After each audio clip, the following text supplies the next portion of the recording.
and welcome back to another video. So today's vid, I've been talking about this vid for like the past couple weeks because I'm going to be doing a book review of Harry Potter and the Cursed Child. If you've been following me on social media, you will know I have been obsessing over this book now for a week or two. Been looking forward to doing this review. I've been planning it for ages, and I've said in my last couple vids that this Monday was going to be my review of it.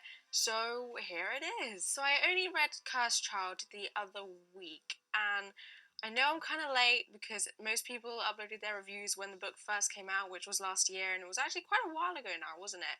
I think it might have been a year since it's come out, but I didn't get it when it came out because I wasn't too into Harry Potter. Like, I liked it, but I didn't love it, and I didn't get it straight away because of this. And then when I started to see other people's reviews of it, and everyone saying how bad they thought it was, I was like, yeah, I won't bother then because it's obviously not that good. So I never got it.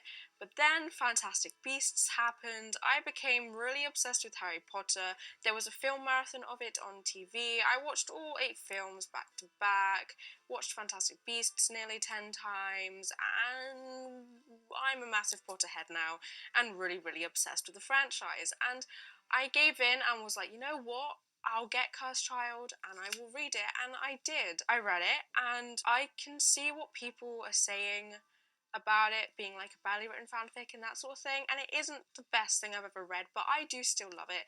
But obviously there was a lot to talk about, so I'm going to be talking about that in this video. So I'm going to go ahead and start talking about spoilers straight away. So if you haven't read the book or you're waiting until you see the play of it, then don't watch this video. I will be giving away major spoilers. Just go read and see it and then come back and watch my review. Talking of spoilers, I was aware of what happened when I read the book for the first time. I knew about Delphi. I knew a couple of other things. Some of it I wasn't aware of, but I knew the big major spoiler, which was Delphi being Voldemort's daughter. So I already knew that was going to happen and stuff. So I'm going to apologize now for the length of this video because I've spent the last week planning it, and my script consists of 5 pieces of A4 paper completely loaded with notes on both sides. So this vid's probably going to be like 10 hours long, but I have a lot to say and hopefully you find it interesting. The Cursed Child first takes place 19 years later. We actually see the very ending of Deathly Hallows in it, when Harry, Ron, Hermione and that are taking their children to King's Cross Station. So in this we're introduced to several new characters. 3 of the main ones would be Albus Severus Potter, Scorpius Malfoy and Rose Granger Weasley.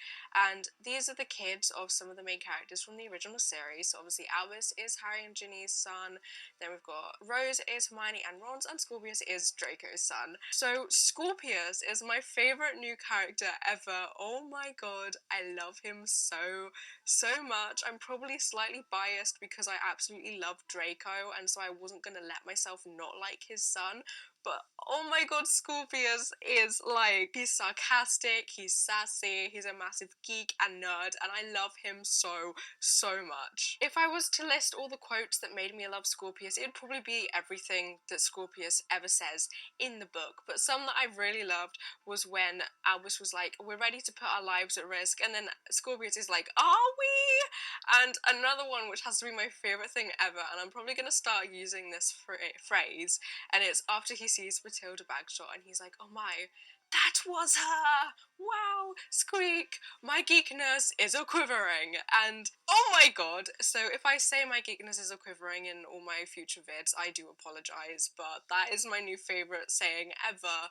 And oh my god, Scorpius, I love him so much. So obviously there is Albus, who is technically the main character of the play. I don't actually have that much to say about him. I liked him, he was really awesome, but all my notes that I have, if they involve Albus, it also involves Scorpius, because Scorpius is real and I ship it just a little bit. But I don't really have much to say about Albus other than the fact I really liked him and ship him with Scorpius just a little bit. And yeah, I'll talk about Scorpius later, because I have a lot to say about Scorpius and the queerbaiting. So then we have Rose. Now, I really hate her. I don't like Rose one bit at all. Nope. Absolutely hate her. Really, she's nothing like her parents. I mean, yeah, in some of the scenes you can see first year Hermione in there, but She is so horrible to Scorpius and intolerable, and it's completely unlike her parents. She's really horrible and mean and judgmental, and like, she's nothing like Hermione and Ron. So like, you know, I don't like her for that. Also probably because she is so horrible to Scorpius, and I'm so protective of Scorpius. So, you know, I just really don't like Rose. Also, she's literally only in The Cursed Child to be a love interest, and not a good one at that, but again, I'll cover that later. So these three all start their first year at Hogwarts, and we find out that there is this rumour going around, and this rumour, it makes sense and it doesn't. I don't really know how to feel about it, but the rumour is that Draco and Astoria couldn't have kids, and Draco and Lucius were so desperate to continue the Malfoy line, and so they used a time turner to send Astoria back in time so that she could have a kid with Voldemort, and so the rumour is that Scorpius is Voldemort's kid. I can see how with Draco keeping Astoria and Scorpius hidden after the birth because of Astoria's illness and that sort of thing. I can see how that would lead to a rumour like that, but Scorpius himself says how much like Draco he looks. He says he has his father's nose. He clearly so obviously has Draco's blonde hair and stuff. So if he was Voldemort's kid, why would he look like Draco? That's where the rumour doesn't make sense, because all these people believe it, yet Scorpius is so obviously Draco's kid, because he looks so much like his father. On top of that, why is Scorpius being Voldemort's kid a really, really bad thing? Like, obviously I know why it is, but it doesn't, just because Scorpius is Voldemort's kid doesn't mean he's evil, because he hasn't been raised by Voldemort. He's been raised by Draco and Astoria, who are two really nice people to an extent, and they wouldn't raise him to be evil. I mean, I can see some people be like, oh, Draco, but he's just misunderstood, okay? He didn't choose to be a Death Eater. He had no choice. But, like, the fact that it's this whole nature over nurture thing, the trait of evilness and wanting to split your soul into 7 different Horcruxes and kill everybody, that isn't something that's passed down to generations through genes, so there is no reason for Scorpius to actually be evil, even if he is Voldemort's son, because there is a chance that he'd actually be like, no, I don't like what my dad did, I'm gonna be the complete opposite. So, again, people are just assuming he's gonna be evil just because he might possibly be Voldemort's son, even though he looks like Draco, and that sort of thing, and it's kind of annoying. Like, it doesn't make sense, really, why this rumour's so big, but hey-ho, it's a thing, and poor little Scorpius gets a lot of trouble because of it, and he doesn't deserve it because he's such a precious little cinnamon roll who needs protecting. So the three start Hogwarts and they're sorted into their houses. Rose, of course, is in Gryffindor. Scorpius, of course, is in Slytherin, but then it turns out that Albus is sorted into Slytherin. And he'd had this conversation in the first scene of the play with Harry that he was worried he was going to be in this house. Turns out he is, and there's a lot of gossip about it because everyone's like, ooh, Potter and Slytherin, what? No. But there is so much Slytherin shaming in the start of this play. As a Slytherin myself, I am offended. Like, not all Slytherins are evil, damn it. Some of us are good people. So I was slightly offended, but by the end of the play, Scorpius and Albus definitely redeem Slytherins. It is the Slytherin redemption we have all been waiting for, so that made me very happy. So these three then spend their first 3 years at Hogwarts, and we get scene 4 in Act 1, and this scene kind of shows all sorts of different scenes, and it's like the time transitioning scene that just shows how the years pass. And I actually really liked this scene. It was quite hard to read because it was constantly changing, but I can tell on stage it would be so cool and a really clever way to show the passing of time while also showing key things that happened throughout the first 3 years. This scene also made me cry. I cried at 2 points during this play, this being the first one, and it was the bit when they first start their 3rd year and Albus finds Scorpius, and Scorpius isn't himself, and we find out that Astoria has died. I already knew she died, I already knew all about that, but reading it and it actually happening, it made me so sad. And it wasn't just Scorpius's reaction that made me cry, because I just then thought about Draco's reaction and the fact that Draco would have had to tell Scorpius himself that Astoria had died. Oh my god, that would have absolutely killed Draco, and I'm not okay. What Draco deserved? Not that. Why does J.K. Rowling hate Draco so much? She's giving him the worst possible life you could give anyone, because he had such a hard childhood, and now you've just gone and killed his wife. Like, someone please hug Draco. He needs a hug right now. I want to hug him. But seeing Draco return in a Harry Potter book did make me very, very happy, because Draco is one of my favourite characters in the entire series. The only character I love just a little bit more is Nymphadora, but she's not in it much and she does die. I absolutely love Draco in The Cursed Child. I mean, come on, when I read the first stage direction, Draco Malfoy, his robe's perfect, his blonde ponytail precisely placed. Ponytail! Ponytail! That made me very happy. I have to say, one of my favourite Draco quotes ever now is, "I'm not confident, I'm right." Like, that screams Draco Malfoy, and I love that bit so much. But then in the play, we get Albus and Scorpius' 4th year at Hogwarts. Harry decides to be a really shitty father, and so Albus decides to try and save Cedric Diggory to kind of prove something to his dad and that sort of thing. Cue the trolley witch scene. Yeah, I don't know either. Claws or sharp pointy stuff and pumpkin pasty bombs. Was she the Green Goblin or something? Like, I don't really know what happened in that scene either. It continues to be absolutely hilarious. It makes no sense, but we'll go with it. We'll go with it. I can never look at that scene in Philosopher's Stone in the same way ever again when the trolley witch comes and she's like, "Anything from the trolley tears?" I'm gonna be like, oh god, she's now terrifying. But I have to admit, when she was like, "Some have tried Sirius Black and his cronies, Fred and George Weasley, right in the feels." Oh my god. So Scorpius and Albus, with the help of Delphi, then get the time turner from Hermione's office. The scene where they get it from the bookcase, firstly, it makes absolutely no sense that Hermione would keep it in a bookcase with a riddle that leads people straight to it. Why not hide it in the book and leave no clues as to where it is, because then people wouldn't be able to find it. But whatever, I'll let that one slide because McGonagall also says something about it later on in the play, so that's fine.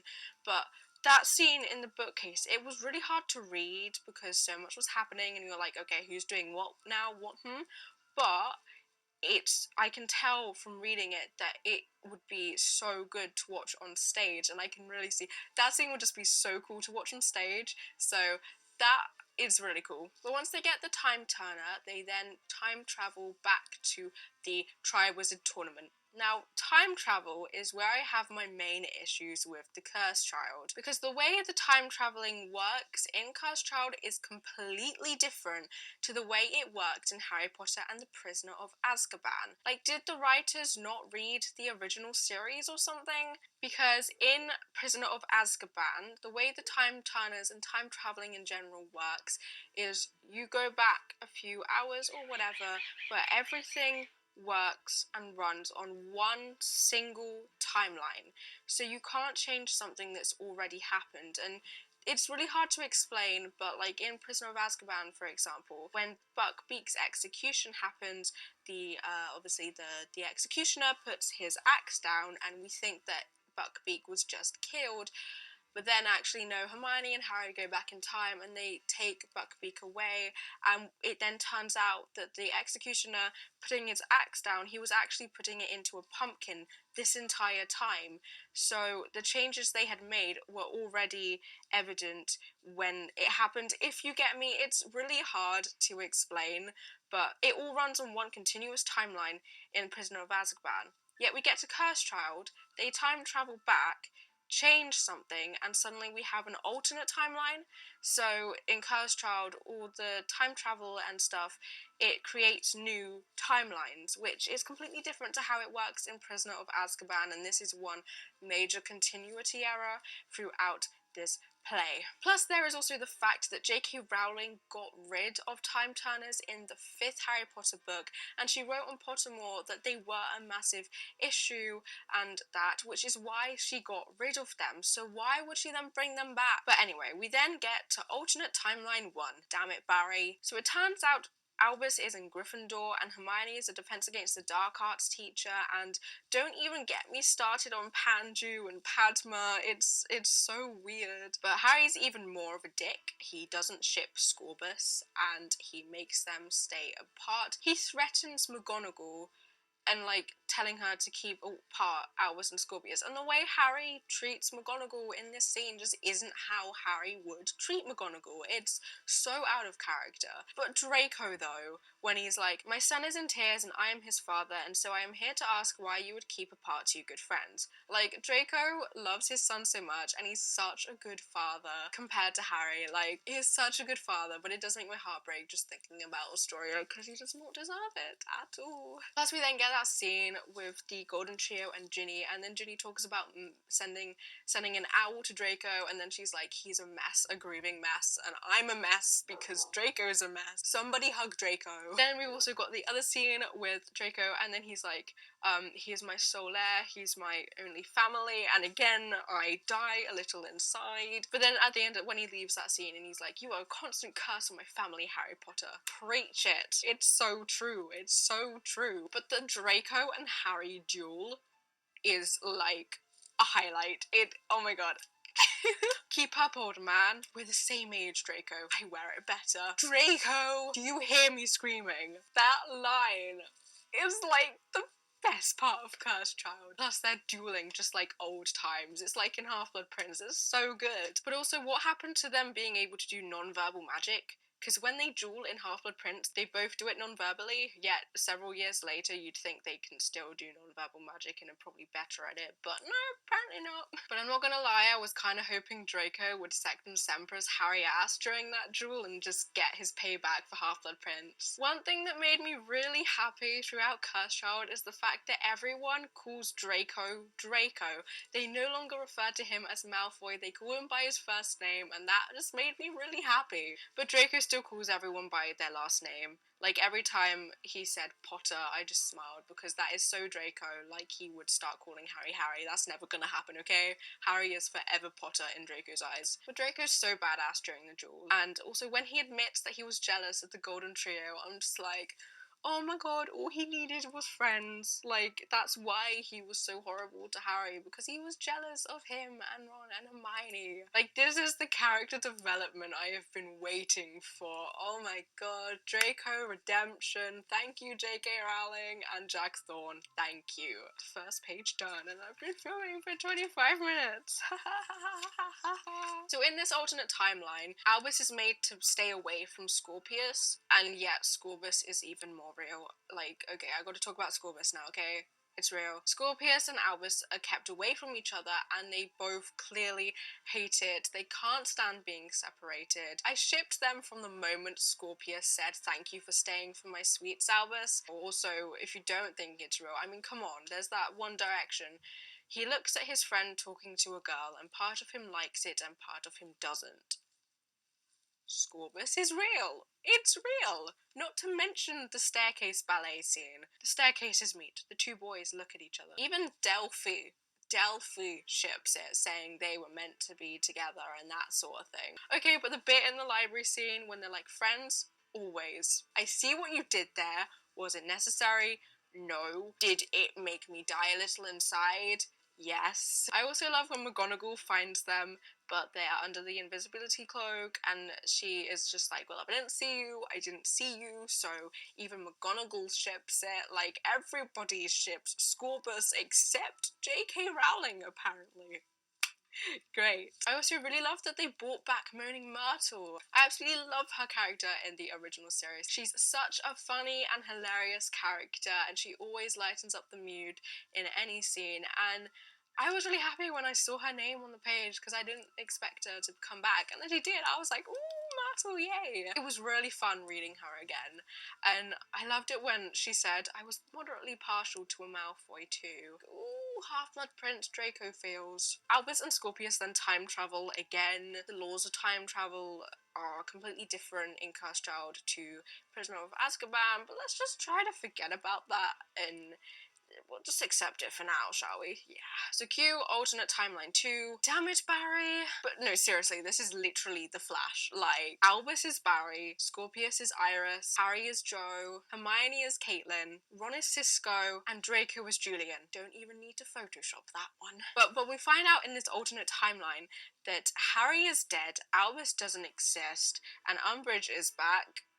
Joy. So now Scorpius is all alone, which is really sad, but that is the end of part 1, because obviously this is split into two plays, but I don't mind that at all. I'm all down for 5 hours of Cursed Child. I want to go see it so bad. So moving on to part 2 of the Cursed Child, we find out in this alternate timeline Scorpius now plays Quidditch and is a Seeker, and I was proud when I read this, and it also made me really happy because before I read Cursed Child, I was hoping that Scorpius would take after Draco and be a Seeker in the original timeline, but I guess him being a Seeker in an alternate timeline is good enough. I'll take it. I really like the scene in this timeline with Polly Chapman where she talks about going to the ball with him and stuff. I would really love to play Polly Chapman in Cursed Child. I feel like that would be so much fun. I could just be like, that I too am interested. And that's not a rumour, that is a FACT fact. I would absolutely love to play Polly Chapman in this play. I really like her character. I don't know why, I just do. So in this timeline it turns out that Voldemort won at the Battle of Hogwarts, so all the Death Eaters have like taken over the world and stuff, and throughout it a lot of people say the saying for Voldemort and Valor. I don't know about anyone else, but I cringed every time I read that. But we do get an entire scene between just Draco and Scorpius. Yes, that made me happy. My two favourite characters being adorable son and father. I mean, I wouldn't say adorable because Draco kind of like pins him to a desk, but I really wanted to see more of them together and their like relationship with each other, so I was really happy we got to see this. And we find out that Draco defied his father to marry Astoria, which just makes Astoria's death even worse. Like, oh my god, are they trying to kill me? Like when Draco's like, she could always help me find the light in the darkness. Draco finally found someone who loved him and could see the good in him, and what did J.K. Rowling do? I'm salty. Just a little bit. Just a little bit salty. Also, if they're trying to say that Draco is only good now because he lost his wife, then they can fight me. Yeah. I also love the bit where Scorpius is shocked he hates homework. Like, what a nerd. What a nerd. I love this little nerd so much. So we also find out Snape is still alive and part of some rebel organisation with Ron and Hermione. So I don't know what to say about this part, and that's the problem. It didn't make me feel anything. Yeah, I probably should have, because Snape was back and we saw his doe Patronus and all 3 of them got killed by Dementors, but I generally didn't feel anything while reading this scene. I was pretty neutral. Like, I do love how the script described the Dementors, and they would be so terrifying to watch in the play. I actually know how they do the Dementors in the play. I have kind of somewhat seen them, and it looks so cool, and oh my god, I just want to see the play just for the Dementors. I mean, I'd rather just see it for Anthony Boyle, but the Dementors are cool too. I do like the idea of a badass rebel Hermione though, that sounds really awesome. But everyone getting their soul sucked out by the Dementors was really disturbing. How very irritating. But no.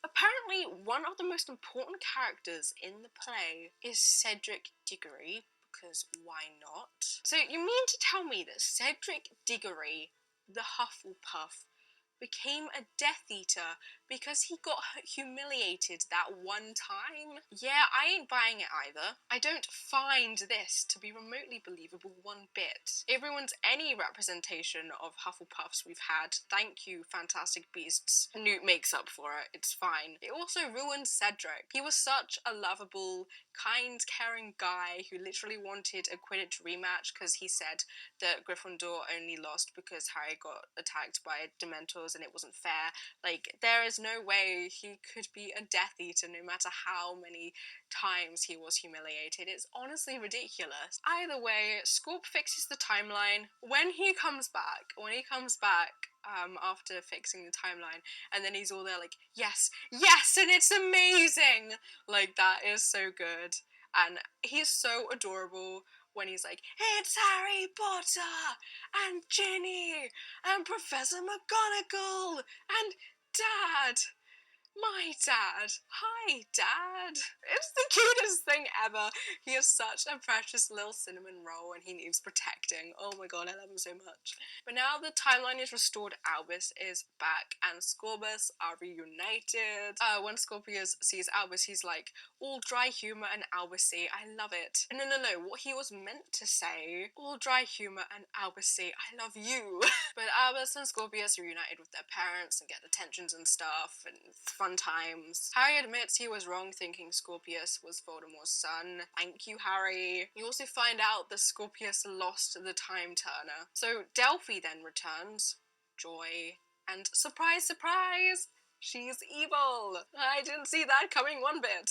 Oh, no. So Delphi is another new character and we thought she was Amos Diggory's niece, but as it turns out she isn't and is actually really evil. I didn't like Delphi from the beginning. Like, something about her dialogue just threw me off a bit. I don't really know what. She had next to no character development other than becoming evil, and she just sort of felt out of place. Although I already knew that she was going to turn out to be evil, I feel like had I been reading it not knowing that spoiler, I still would have worked it out, because there's just something about her, you're like, she's gonna turn out to be evil. She so is, because at that moment in time, like, after the first part, she's literally been in the play for no reason, and there's gotta be a reason for her to be there, so yeah, she's evil, yeah, probs. I don't think anyone was shocked to find out she was evil, to be honest. I felt like her character was very bland and boring, even when she was evil, and she just seemed really conspicuous in both how she acted and the fact that she was a new character we hardly knew anything about and all of that fun stuff. But before she comes back, it turns out that Scorpius is really sneaky and he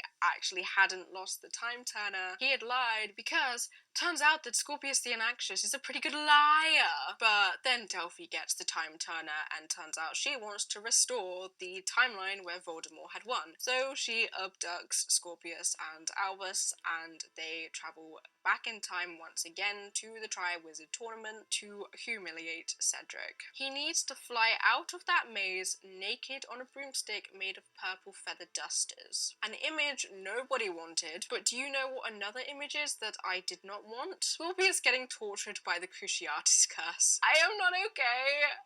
My poor little precious Scorpius. Delphi, how could you? But the fact that Scorpius is Albus's weakness.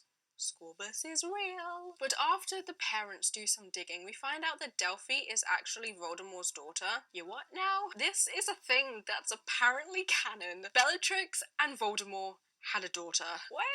This is the one thing I really struggled to accept as canon, because, like, why? Firstly, at one point, Delphi says that she was born in Malfoy Manor, and I feel like when she says that in the church, Draco's face just turns to one of complete and pure horror, because Draco lived at Malfoy Manor. He was there, especially during the run-up to the Battle of Hogwarts. Not to mention the Golden Trio went there at one point as well, while Bellatrix was there. But, like, surely if Bellatrix was staying at Malfoy Manor, then Draco would have known she was at least pregnant. Even if he didn't know who the father was, he'd be aware of her being pregnant and would probably hear a crying baby at some point, unless his parents kept him, like, the other side of the manor. But surely Draco should have been aware of Bellatrix having a daughter. I don't know. But looking past that, just the idea of Voldemort having a daughter itself is just completely ridiculous, and it makes no sense as to why Voldemort would want to have a kid. It's not in his character to make love and have a kid willingly. So I have got a couple theories, and, like, the main one I kind of believe is that Voldemort had a kid so that he could turn this child into a Horcrux, because obviously during the whole of the year, Voldemort was aware that Harry, Ron and Hermione were destroying his Horcruxes, and so he wants to stay immortal, so he had this kid planning that after the Battle of Hogwarts, after he defeated Harry, he would turn the child into a Horcrux so that he could remain immortal. Like, I don't know how logical that theory is and if it would actually make sense, but it's one of the best ones I've got. The only other theory I can think of is that Voldemort had a kid so that if he did fail to defeat Harry at the Battle of Hogwarts, he would have someone who could finish his work for him and possibly bring him back. But Voldemort was really confident he was going to beat Harry, so I don't think that would be the reason why. Let's just forget about that and go back to what's happening. There are way too many conveniences in this play. For example, Draco having another time turner and Harry suddenly being able to speak Parseltongue again. These coincidences and conveniences do kind of ruin it just a little bit, because it just kind of dampens the excitement and intensity of it, because it's like, oh, okay, you're right, yep. That's literally just put in there so they continue the story. So, it's not great. But we then get Act 4, Scene 4. I am not okay. The Dumbledore part, didn't think much of it, really. I've never really been a massive fan of Dumbledore. I mean, I like his character, but I don't love him.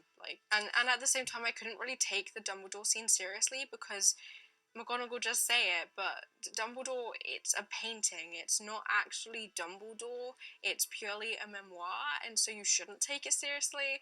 And for that reason, I didn't take it seriously. But, I know my friend who read it actually cried at that scene, but they didn't make me feel anything, to be. But then Draco comes in. This is where I die. There's, serious Draco character development in this scene, and I am shook and not okay. When he's like, mainly I wanted to be happy. I'm like, oh my god, he just wanted to be happy, Draco. Also, when he's like, consider the rumor that would have been given increased credence. That's not fair. I'm not over Fantastic Beasts. Credence deserved better. But going back to Draco, some quotes that really stood out to me in Act 4, Scene 4 were, I didn't want to risk her health. I said it didn't matter whether the Malfoy line died with me. She didn't want a baby for the Malfoy name, for pure blood or glory, but for us. Scorpius was born. It was the best day of both our lives. She wanted me to have somebody when she left because it is exceptionally lonely being Draco Malfoy. I'm not crying, you are. I'm not kidding. This scene made me cry so much. This was the second time I cried in the play. I completely bawled my eyes out. I've just... I'm not okay. I don't know if you'll be able to see it, but page 279 is actually wrinkly now because my tears fell on it and stained it, and now it's wrinkly and yeah. But then it says that Harry and Draco look at each other as friends for the first time. Character development. I am very happy. Then going back to Scorpius and Albus, they use Harry's blanket to send a message. They use Demiguise stuff. Ooh, Dougal. Parents get the message and use Draco's time turner to go back to Godric's Hollow the night Harry's parents were killed. Well, slightly before. When Ron is like, it's like old times with a few unwanted ponytails added to the mix. Screw you, Ron. Also in this scene, Ron calls Draco Malfoy. Damn it, Ron. Everyone's been calling him Draco till now. Why you gotta ruin it? So it's obvious Ron still hates Draco. But either way, Albus and Scorpius are reunited with their parents. In the play, in the book, it says that Scorpius trots up to his dad. How adorable is that image? It's the cutest thing ever. But I know in the actual play, Anthony doesn't trot as such. He actually straight up sprints directly to Draco, stopping about a meter away when he realizes what he's about to do. And then Draco's there like, we can hug too if you like. And then Scorpius throws himself onto Draco and they hug, which is equally adorable and, oh my god, feels okay. But the fact that Scorpius hesitates to hug Draco shows that they must not hug that often, and that's really sad. Then at one point Draco says, I'm being bossed around by Hermione Granger, and I'm mildly enjoying it. Did somebody say Draco Malfoy? Seriously, AVPM Draco, is that you? Speaking of a Harry Potter musical, a Harry Potter sequel is literally Cursed Child done right. I mean, I prefer Cursed Child play purely for Scorpius and Scorbus and stuff, but if I eventually get to go see the play in London, if Draco doesn't roll on the floor at least once, I will be deeply disappointed. Also, did I mention that after Scorpius and Draco hug, Draco smiles? I said Draco needed a hug. I said all he needed was a hug. I mean, it's not all he needed. He needs, like, 10 million hugs and his wife back, damn it. But then, also in that scene or another scene, Draco is like, no offense, Ron. Draco just called Ron by his first name. That happened! The character development. Yes. But anyway, they managed to stop Delphi by having Harry transfigure into Voldemort and that fun stuff. And they all watch Harry's parents die. Yay! I can't quite believe they actually made Albus and Scorpius watch that, though. The two kids have just been kidnapped and tortured, and you're gonna make them watch a murder? A+ parenting, guys. Well done. But Hagrid gets a cameo, which is cool. And then we have Act 4, Scene 14. I don't think I've ever cringed so much at a book before. Actually, ew. It was so forced. It was so forced. Score Rose. No TP right there. What gets me is the fact that Scorpius is talking about loving Rose and wanting to marry her, and then he hugs Albus. But we get so queer-baited. So queer-baited. Because I legit think everyone thought Scorpius and Albus were gonna end up together even if they didn't ship it. Because they say things like, as pleasurable as it would be to hide in a hole with you for the next 40 years. And they hug 8 billion times, and Scorpius is Albus's weakness. Not to mention, in alternate timeline 2, they make a direct link between Albus and Scorpius's relationship and Snape and Lily's relationship. Snape loved Lily, and they make a direct connection to that. We just get so badly queer-baited. They build up Scorpius and Albus's relationship low throughout the entire play, yet we hardly see Scorpius and Rose together, and when we do, Rose is really horrible to him.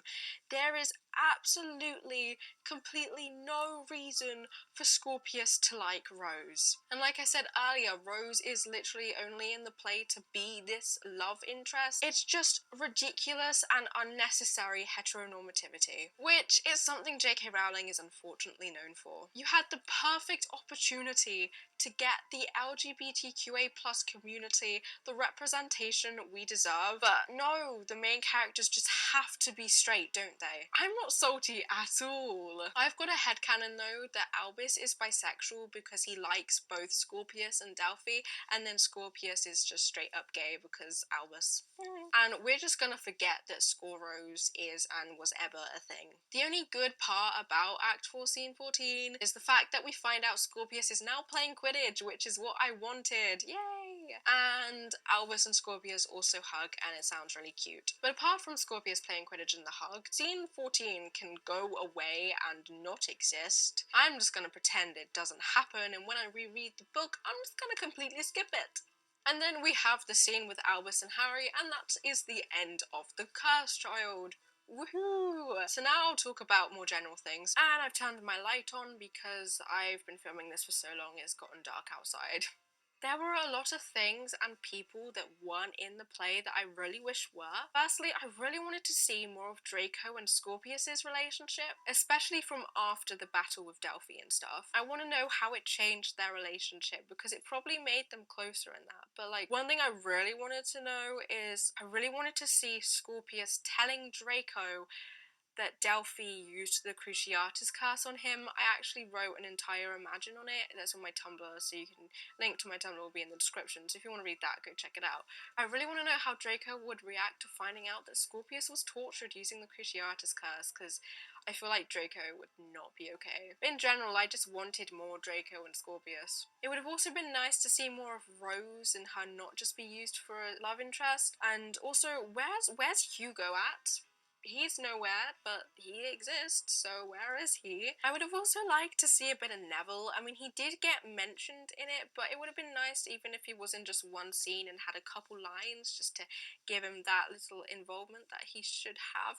Also, maybe if Luna was in it as well, that would have been cool. Not to mention the rest of the Weasleys. Like, Ginny and Ron weren't the only two Weasleys. They were a very, very big family, so where are the rest of them? My main issue with missing characters, though, is Teddy Lupin. Harry is Teddy's godfather, so supposedly he should have grown up with Harry, so where is he? I mean, probably by now he would be old enough to have moved out, but even then I feel like if Harry and his kids were in danger, Teddy would have come back to help, and if not, then he would at least be mentioned a couple times. I mean, come on. It's like the guy doesn't even exist. Remus and Tonks didn't die for this, damn it. But now let's talk about the characters that were in it, because I'm not gonna lie, characterization in this was not great. Ron was used simply for comedy, and although he is a very funny character, he is more than that. And just the whole of the Golden Trio in general seemed quite off. Like, you cannot mean to tell me that after everything Harry went through, he would tell his son that he wished he wasn't his son. That is just not in Harry's nature. No way after how he was treated by the Dursleys would he say that to his son, no matter how angry he got. I mean, yes, it has been 20 years since we last saw these characters, and yes, they have probably changed during that, but would they change that much? Also, the main characters from the original series didn't get much character development. Draco is the only one who had significant character development, and I won't complain about that though, because Draco, he so badly needed to be developed, and he got the redemption he deserved. Some of the characterization was on point, particularly for Draco. He was so clearly the Draco we love and remember from the original series. For example, at one of the meetings when he's like, back to being prejudiced against those with a dark mark, are we, Potter? Like, every time I saw Potter, I smiled, and like, that is just so Draco, and oh, I just loved having Draco back, if you couldn't tell already. And I've spoken about it a couple times. The Cursed Child is a play, not a book, therefore it's a script rather than a novel, and this does change the way you read it. I have no problem reading scripts because I had to read them for my English GCSE, and I do actually enjoy reading scripts and the way they flow and that sort of thing, and so I liked that about Cursed Child because it was a really nice, quick read, and you still found out everything you wanted to find out. However, obviously scripts are less descriptive. Like, you don't get all the inner thoughts you get in a novel, and it would have been really nice to hear some of those sometimes, particularly for Albus. And a lot of the directions in it I found were really repetitive. It said that a character was moved 8 billion times, and it got to a point I laughed every time I saw that word because it was repeated so much. Like, you would have thought they'd have access to a thesaurus. Also, in The Cursed Child, there were so many continuity errors and plot holes, particularly with the time travel, as I've said before. For example, when Draco revealed he had a time turner, why didn't the parents use that time turner to travel back to when Albus and Scorpius stole the first time turner? Because if they just stopped Scorpius and Albus from stealing the time turner in the first place, they would have solved all their issues, apart from Delphi, but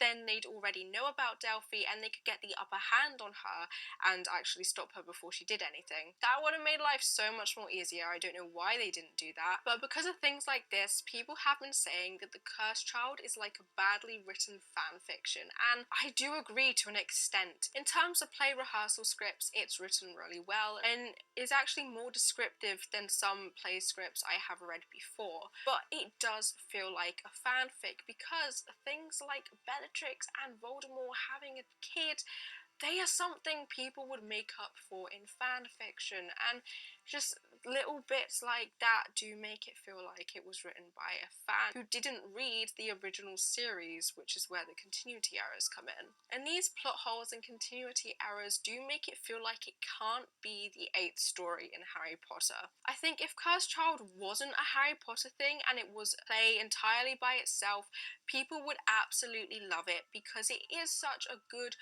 good story with amazing characters and that sort of thing. It's just the fact that they say it's the 8th Harry Potter story when it's got all these errors and issues with it.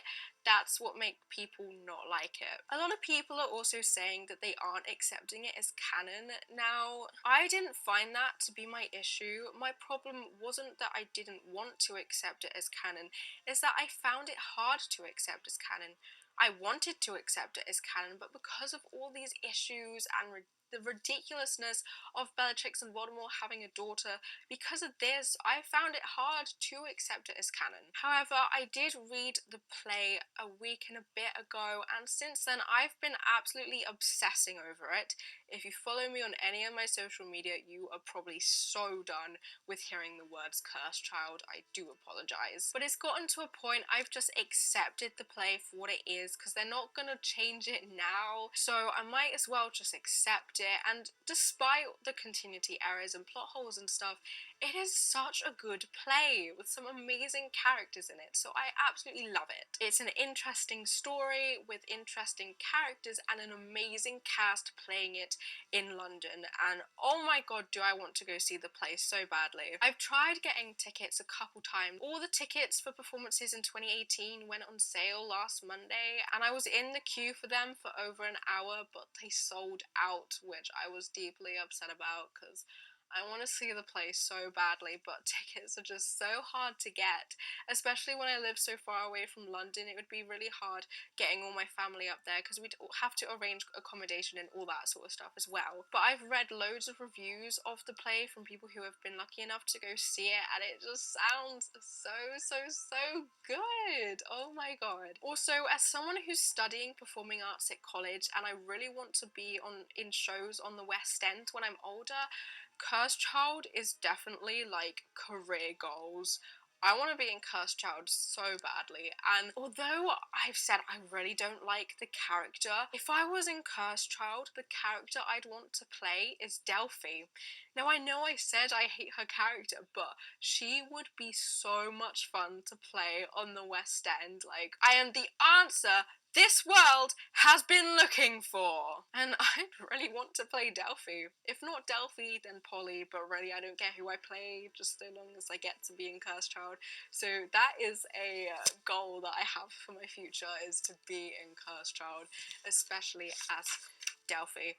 Although the thing is, I'd want to be Delphi while Anthony and Sam are Albus and Scorpius, but that wouldn't be possible because Delphi is older than Albus and Scorpius, but I'm several years younger than Anthony and Sam. But speaking of Anthony and Sam, Anthony Boyle is my new, I love him so much. You know, I love the cast so much, but Anthony Boyle I have just fallen in love with over the past week. He is so amazing as Scorpius, and oh, I just love him so much. But I think and hope that is everything I have wanted to say. In summary, it's not the best, but I absolutely love it despite all its flaws, and Draco and Scorpius are they need protecting and they need love, and I will give it to them. So, also Scorbus is very much real, and anyone who thinks otherwise can fight me. So, that's my review. I have been filming for 1 hour and 12 minutes. I am so sorry. Hopefully when I edit it I can make it significantly shorter, but we'll see. If you are still watching it this much time later, thank you for sticking with me. So that was my thoughts on Harry Potter and the Cursed Child. Please comment down below or send me a message on Twitter or Tumblr with all your thoughts on it. I would absolutely love to discuss with you about all the different things that happen. If you've seen the play, tell me all about it, please. Oh my god, I'd love to hear about all the little things that happen and stuff. So if you love Cursed Child as much as me, message me and let's be besties. And that goes for if you just love anything Harry Potter, really. I hope you guys enjoyed this video. If you did, make sure you like, comment and subscribe, and I'll see you all next week in another video. Goodbye!